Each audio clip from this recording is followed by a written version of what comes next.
Guys আসসালামু আলাইকুম, কেমন আছেন সবাই? ফিনিশিং ম্যানেজার অ্যাপারেল ইন্ডাস্ট্রিতে অর্থাৎ গার্মেন্টসে ফিনিশিং ম্যানেজারের বা ফিনিশিং ইনচার্জের, ইনচার্জ মানেই তো ম্যানেজার, ইনচার্জের ম্যানেজার তো ধরেন যে কি, যে এখানে তো অলমোস্ট সিমিলার পজিশনগুলা। হ্যাঁ, তো ফিনিশিং ম্যানেজার বা ফিনিশিং ইনচার্জের যে জব রেসপন্সিবিলিটি, যে কাজটা আছে অ্যাপারেল ইন্ডাস্ট্রিতে, সবচাইতে কিন্তু বেশি কষ্ট করে এই ফিনিশিং ডিপার্টমেন্ট। যেটা যারা হচ্ছে যে আপনার যারা হচ্ছে অ্যাকচুয়ালি, আপনি যদি কাজের মধ্যে থাকেন আপনি বুঝতে পারবেন যে এই ডিপার্টমেন্টটা কি না করে, রাত দিন পরিশ্রম করে অ্যাপারেল ইন্ডাস্ট্রিতে।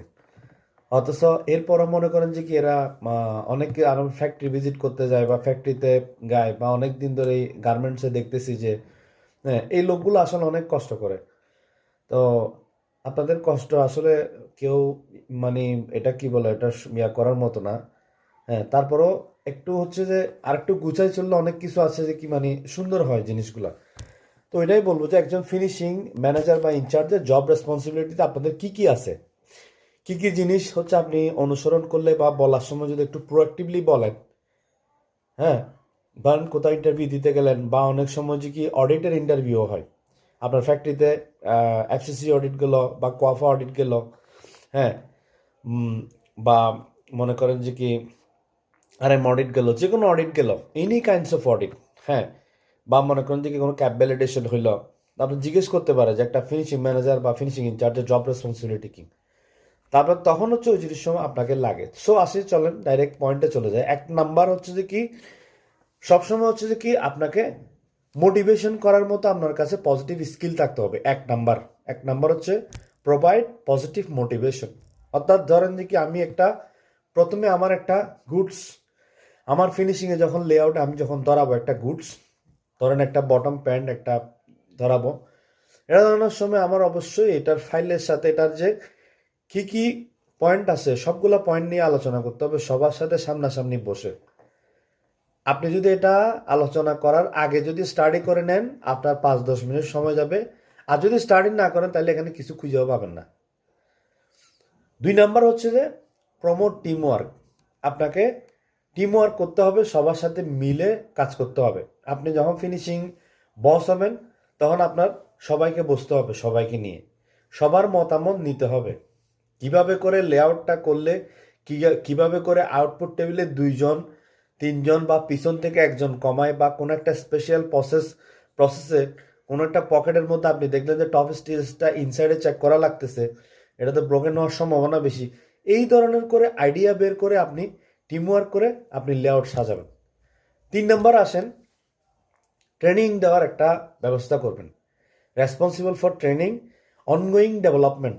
আমি ধরেন যে কি আমি এই যে আপনার সাথে এই যে আমি কথাগুলো শেয়ার করতেছি, হ্যাঁ, এটা মনে করেন আমার এক ধরনের সেলফ ট্রেনিং, আমার নিজের জন্য এটা ভালো হইতেছে।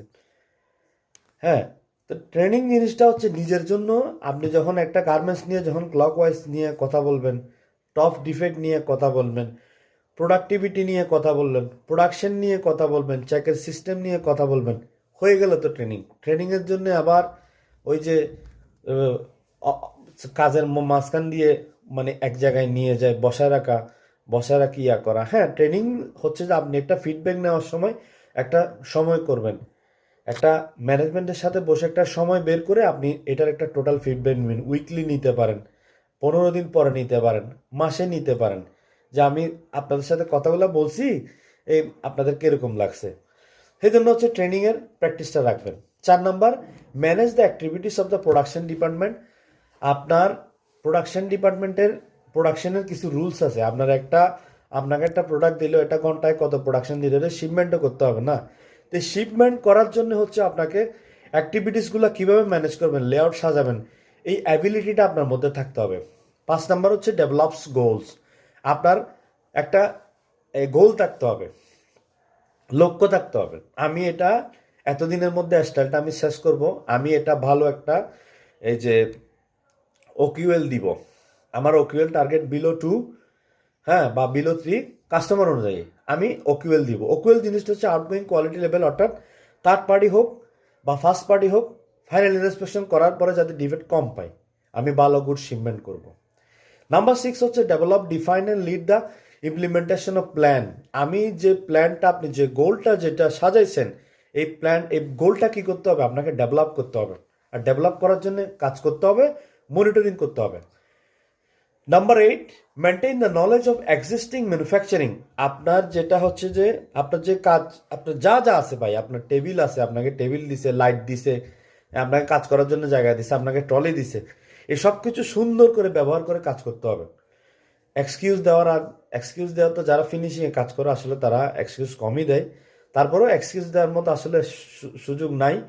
যে মানে কাজগুলো কি হচ্ছে যে যা আছে আর কি, যা আছে ইনস্ট্রুমেন্ট যা আছে ওগুলো নিয়ে কাজ করতে হবে। নাম্বার 9 হচ্ছে evaluate and recommended new equipment. আপনি যদি মনে করেন যে কি আপনি কোনো একটা জায়গায় নতুন একটা ইকুইপমেন্ট, ধরেন যে কি আপনি বললেন যে আমি কি সুতা, আমি আমাদের আনকাট রেট বেশি আসতেছে, আমি আনকাট রেট আমি সিজার দিয়ে কাটবো না, আমি এটা অটো ট্রিমিং মেশিন দিয়ে কাটবো, আমাকে স্যার অটো ট্রিমিং মেশিনে আনি দেন। হ্যাঁ, তখন আপনি বললেন যে এটা আপনাকে আবার প্রোডাক্টিভিটি দেখাইতে হবে, লাভ দেখাইতে হবে। আপনি লাভ না দেখাইতে একটা জিনিস ইমপ্লিমেন্ট করলেন, তাহলে তার হলো না।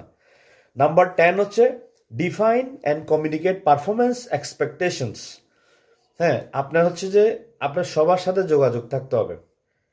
আপনার যে যতটুকু আসা, যেমন একজন একটা ধরেন যে কি বাইং কিউসি আপনার ফ্লোরে ঢুকলো, ঢুকে আপনার কাছে ইনফরমেশন দেখতে চাইলো যেটা আজকে প্রোডাক্টিভিটি কত হয়েছে।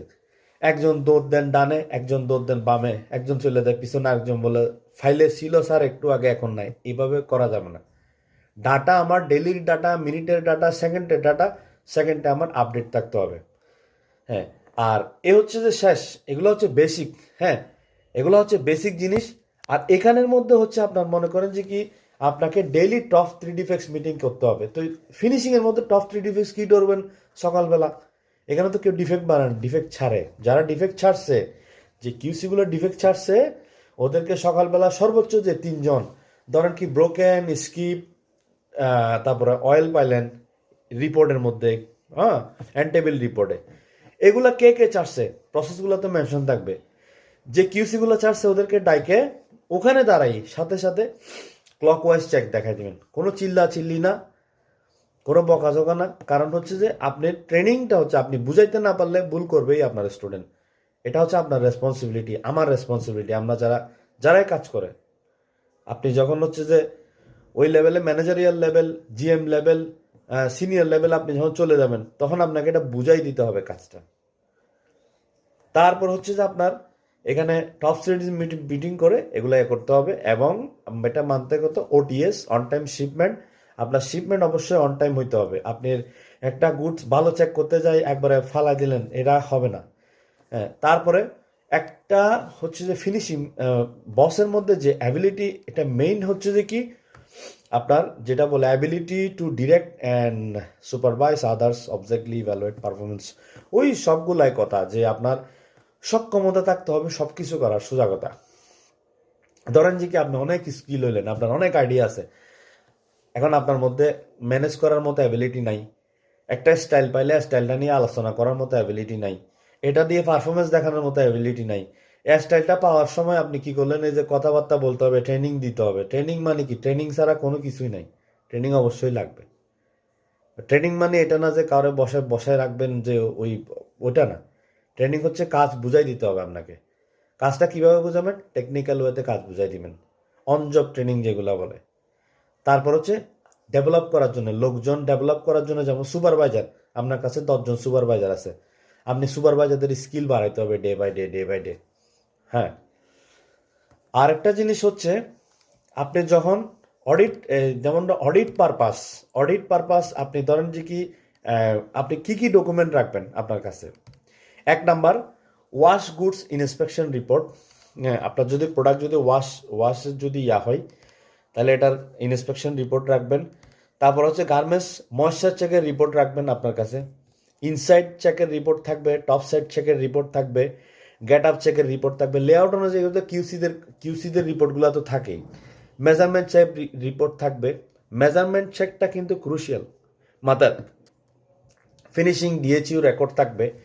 হ্যাঁ, তারপরে প্যাকিং অ্যাকিউরেসি চেক রিপোর্ট থাকবে। রুট কজ অ্যানালাইসিস রিপোর্ট থাকবে। তারপরে ফিনিশিং আওয়ারলি অডিট রিপোর্ট থাকবে। ফিনিশিং ইনলাইন ইন্সপেকশন রিপোর্ট থাকবে। বাটন এবং স্ন্যাপ বাটনের যদি প্রোগ্রাম হয় ওগুলারও রিপোর্ট থাকতে হবে, ওগুলো জিরো টলারেন্স ওগুলা।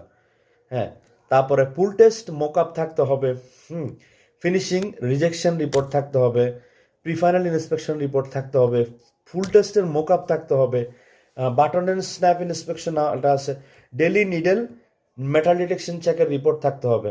এবং আপনি যেটা হচ্ছে যে এই যেটা রেড বক্স যেটাকে বলি, এই রেড বক্সের অবশ্যই যেটা যেটা আপনার যেটা খাতা যেটা আছে যেটাতে আপনি ডিফেক্টগুলো এন্ট্রি করেন, এটা অবশ্যই ওই বক্সের সাথেই রাখবেন। এবং যে চাবিটা অথরাইজ পার্সনের কাছে থাকতে হবে। ঠিক আছে? সো ধন্যবাদ ভিউয়ার্স, ভালো থাকবেন সবাই।